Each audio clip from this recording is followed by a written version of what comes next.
ভাবুন, এমন একটা জায়গা যেখানে অফিস মানে শুধু কাজ নয়, বরং যেন ভবিষ্যতের কোনো শহর, যেখানে কাচের দেয়ালগুলো প্রকৃতির আলোয় ভরে থাকে, গাছপালা অফিসের মধ্যে ছায়া দেয়, আর কর্মীরা বসে না, হাঁটতে হাঁটতে আইডিয়া শেয়ার করে। এটাই বিশ্বের সবচেয়ে দামি ও উন্নত অফিস বিল্ডিং, অ্যাপল হেডকোয়ার্টার্স, যেটা সবাই চেনে অ্যাপল পার্ক নামে। এখানে কাজ করে বিশ্বের সবচেয়ে ক্রিয়েটিভ মানুষগুলো, যারা বানায় iPhone, MacBook, iPad, Apple Vision Pro. আর এই অফিসটাই তাদের অনুপ্রেরণার কেন্দ্র। কিন্তু প্রশ্ন হলো, অ্যাপল কেন এমন এক অফিস বানালো? এর ডিজাইন এত আলাদা কেন? আর এই বিশাল বৃত্তাকার ভবনের ভেতরে আসলে কি আছে? মরুময় বিডির এই পর্বে চলুন ঘুরে আসি অ্যাপল পার্কে, যেটাকে অনেকে বলে দ্য রিং অফ ইনোভেশন। গল্পের শুরু 2006 সালে। তখন স্টিভ জবস তার স্বপ্নের প্রজেক্ট শুরু করেন, একটা এমন হেডকোয়ার্টার বানাবেন যা হবে তার কোম্পানির আত্মার প্রতিফলন, তার বাসায়। This will be the best office building in the world. Apple তখন বাড়ছিল দ্রুত, আর পুরনো ক্যাম্পাসে জায়গা হচ্ছিল না। তাই ক্যালিফোর্নিয়ার কুপারটিনো শহরে 175 একর জমি কেনে অ্যাপল। এই প্রজেক্টে আর্কিটেক্ট হিসাবে ছিলেন স্যার নরম্যান ফস্টার, যিনি বিশ্বের সেরা আধুনিক স্থপতিদের একজন। দুইজন মিলে তৈরি করলেন এমন একটা পরিকল্পনা যেটা ভবিষ্যতের শহরের মতো, আবার প্রকৃতির সঙ্গেও মিশে থাকবে। অ্যাপল পার্ক দেখতে একটা বিশাল বৃত্তের মতো, তাই অনেকে বলে স্পেসশিপ বিল্ডিং। পুরো বিল্ডিংটা 1.6 কিলোমিটার পরিধি বিশিষ্ট, যা প্রায় 1 মাইল ব্যাসার্ধ এর সমান। আন্তর্জাতিক স্ট্যান্ডার্ড ফুটবল মাঠ ধরে প্রায় 100টি মাঠের সমান, আর এতে কাজ করে প্রায় 12,000 কর্মী। স্টিভ জবস চেয়েছিলেন অফিসে সবাই যেন একে অপরের সঙ্গে দেখা করে, কথা বলে, আইডিয়া শেয়ার করে।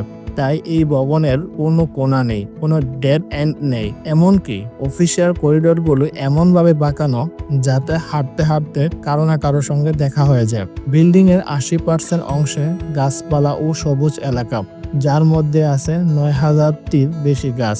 অনেকটা পুরনো ক্যালিফোর্নিয়ার বনের মতোই সাজানো হয়েছে। প্রকৃতি আর প্রযুক্তি দুইয়ের সমন্বয়ে অ্যাপল পার্ক এর আসল সৌন্দর্য। অ্যাপল পার্কের কেন্দ্রীয় ভবন দ্য রিং 4 তলা উঁচু আর আয়তনে 2.8 মিলিয়ন বর্গফুট। পুরো ভবনের চারপাশে রয়েছে বিশ্বের সবচেয়ে বড় কার্ভ গ্লাস ওয়াল, যার দৈর্ঘ্য প্রায় 6 কিলোমিটার। এই কাজ তৈরি হয়েছিল বিশেষভাবে ইতালিতে অ্যাপলের জন্য। এগুলো এমনভাবে বসানো হয়েছে যাতে সূর্যের আলো ভেতরে আসে কিন্তু গরম না বাড়ে। ভেতরে আছে open work space, team areas, cafe, gym, meditation zone.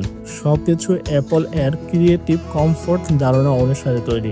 এমনকি প্রতিটি টেবিল, চেয়ার, দরজা সবকিছু অ্যাপল নিজেরাই ডিজাইন করেছে। অ্যাপল পার্ক পৃথিবীর অন্যতম পরিবেশ বান্ধব ভবন। পুরো ক্যাম্পাসটা 100% রিনিউয়েবল এনার্জি দ্বারা চালিত।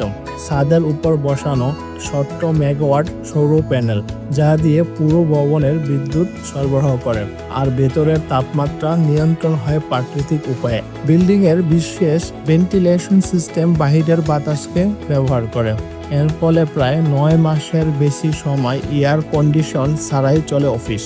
এছাড়া বৃষ্টির পানি সংগ্রহ করে পুনরায় ব্যবহার করা হয় এবং সবুজ গাছপালার যত্নে দেওয়া হয়। অ্যাপল পার্ক শুধু প্রযুক্তিতে নয়, সাস্টেনেবিলিটিতেও এক দৃষ্টান্ত। অ্যাপল পার্ক শুধু অফিস নয়, এটা এক ধরনের অভিজ্ঞতা। এখানে কর্মীরা কাজের মাঝে হাঁটতে পারে নেচার টেলসে, খেতে পারে বিশাল ক্যাফে ম্যাক্সে, যেখানে প্রতিদিন পরিবেশন হয় হাজারো খাবার। আর আছে fitness centre, yoga studio, wellness zone. সবকিছুই কর্মীদের মানসিক ও শারীরিক স্বাস্থ্যের জন্য। অনেকে বলে Apple park feels like a living ecosystem, not an office. Steve jobs চেয়েছিলেন কর্মীরা যেন এখানে এসে কাজ নয়, অনুপ্রেরণা খুঁজে পান, এবং অ্যাপল পার্ক সেই স্বপ্নকেই বাস্তব করেছেন। অ্যাপল পার্ক এর নির্মাণ শুরু হয় 2014 সালে, শেষ হয় 2017-তে। এখানে খরচ হয়েছে প্রায় $5 বিলিয়ন। এটাই এখন পর্যন্ত বিশ্বের সবচেয়ে দামি অফিস বিল্ডিং। প্রতিটি জানালার মাপ, প্রতিটি কাঠের প্যানেল, সবকিছু এমন নিখুঁতভাবে তৈরি যে অ্যাপল এর ইঞ্জিনিয়াররা বলেছিলেন, we build it like an iPhone. But bigger. নির্মাণকালে প্রায় 13,000 কর্মী দিন-রাত কাজ করেছে, যাতে প্রতিটি জায়গায় অ্যাপল এর নান্দনিকতার সঙ্গে মিলে যায়। অ্যাপল পার্ক এর সবচেয়ে বিখ্যাত অংশ স্টিভ জবস থিয়েটার।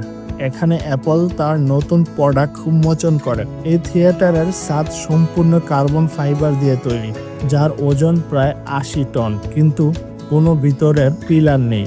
এর নিচে আছে 1000 সিটের আধুনিক অডিটোরিয়াম, যেখানে iPhone x, Apple watch, Apple Vision pro এর মতো বিপ্লবী পণ্য উন্মোচন হয়েছে। স্টিভ জবস এর স্মৃতির প্রতি শ্রদ্ধা জানিয়ে এটার নাম রাখা হয়েছে তার নামে, এবং এখানেই এখনো অ্যাপল এর বড় ঘোষণা হয়। থিয়েটারের মূল অডিটোরিয়াম 1000 সিটের অংশ পুরোটাই মাটির নিচে অবস্থিত। বাইরের কাচের রিসিপশন হলটা শুধু উপরে দেখা যায়, কিন্তু আসল থিয়েটারের অংশটা প্রায় 30 মিটার বা 100 ফুট নিচে। অ্যাপল পার্ক শুধু একটি সদর দপ্তর নয়, এটা অ্যাপলের ভবিষ্যৎ প্রযুক্তির কেন্দ্র। এখানে চলছে পরবর্তী প্রজন্মের এআই, এআর এবং গ্রিন টেকনোলজি গবেষণা। এখান থেকে নিয়ন্ত্রণ করা হয় অ্যাপল এর গ্লোবাল ইনোভেশন টিমগুলো। বিশ্বের অনেক কোম্পানি এখন অ্যাপল পার্ক থেকে অনুপ্রাণিত হয়ে নিজেদের ভবন ডিজাইন করছে, যেমন গুগল, আমাজন এবং মেটা। অ্যাপল পার্কের স্থাপত্যে এক নতুন অধ্যায় শুরু করেছে, যেখানে প্রযুক্তি আর প্রকৃতি একসাথে সহাবস্থান করছে। অ্যাপল পার্ক এ শুধু অফিস নয়, রয়েছে উন্নত মানের গবেষণা ও ডেভেলপমেন্ট বিভাগ। নতুন পণ্য ডিজাইন এবং পরীক্ষার জন্য অত্যাধুনিক ল্যাব আছে, যেখানে হাজার হাজার প্রযুক্তিবিদ নতুন প্রযুক্তি উন্নয়নে কাজ করেন। যদিও অ্যাপল পার্ক সাধারণত কর্মীদের জন্য সীমাবদ্ধ, তবুও নির্দিষ্ট সময়ে দর্শনার্থীরা কুপারটিনো এর অ্যাপল ভিজিটর সেন্টারে যেতে পারেন। এখানে অ্যাপল এর ইতিহাস, পণ্য প্রদর্শনী এবং একটি ক্যাফে রয়েছে, যেখানে নতুন প্রযুক্তি নিয়ে আলোচনা হয়। অ্যাপল পার্ক শুধুমাত্র ইট কনক্রিট নয়, এটা অ্যাপল এর আত্মা, তাদের দর্শন। বৃত্তাকার এই ভবনটা বোঝায় কন্টিনিউটি, ইনোভেশন এবং ইউনিটি, যেখানে প্রতিটি কর্মী একে অপরের সঙ্গে যুক্ত, একই লক্ষ্যে এগিয়ে চলেছে। Think different. এখানে প্রতিটি জানালা থেকে দেখা যায় গাছ, আলো আর নীল আকাশ, যেন প্রতিদিনই মনে করিয়ে দেয় প্রকৃতির ভেতরেই লুকিয়ে আছে মানব সৃষ্টির অনুপ্রেরণা। অ্যাপল পার্ক এর নিচে আছে বিশাল আকারের 2 তলা ভূগর্ভস্থ পার্কিং লেভেল। এতে প্রায় 10,000 গাড়ি রাখার জায়গা রয়েছে। মোট আয়তন আনুমানিক 1.2 মিলিয়ন বর্গফুট। এখানে স্মার্ট সেন্সর, ইলেকট্রনিক গাড়ির চার্জিং স্টেশন এর স্বয়ংক্রিয় ভেন্টিলেশন সিস্টেম রয়েছে। ভূগর্ভে রয়েছে ডেটা সেন্টার, বিদ্যুৎ সরবরাহ ইউনিট, পানির সংরক্ষণ ট্যাঙ্ক এবং অন্যান্য মেইনটেনেন্স সিস্টেম, যেন উপরের ভবনে শব্দ বা কম্পন না যায়। বৃষ্টির পানি সংগ্রহ ও পুনর্ব্যবহারের জন্যও ভূগর্ভে বিশেষ জলাধার রয়েছে। অ্যাপল পার্ক প্রমাণ করে দিয়েছে প্রযুক্তি শুধু মেশিন নয়, এটা মানুষের এবং প্রকৃতির মধ্যে সেতুবন্ধন। স্টিভ জবস হয়তো আজ নেই, কিন্তু তার স্বপ্ন এই অ্যাপল পার্কের প্রতিটি দেয়ালে, প্রতিটি গাছে বেঁচে আছে। তাই হয়তো তার সেই বিখ্যাত উক্তিটাই সবচেয়ে মানানসই। The people who are crazy enough to think they can change the world are the ones who do. ভিডিওটি ভালো লেগে থাকলে লাইক, কমেন্ট, শেয়ার করুন।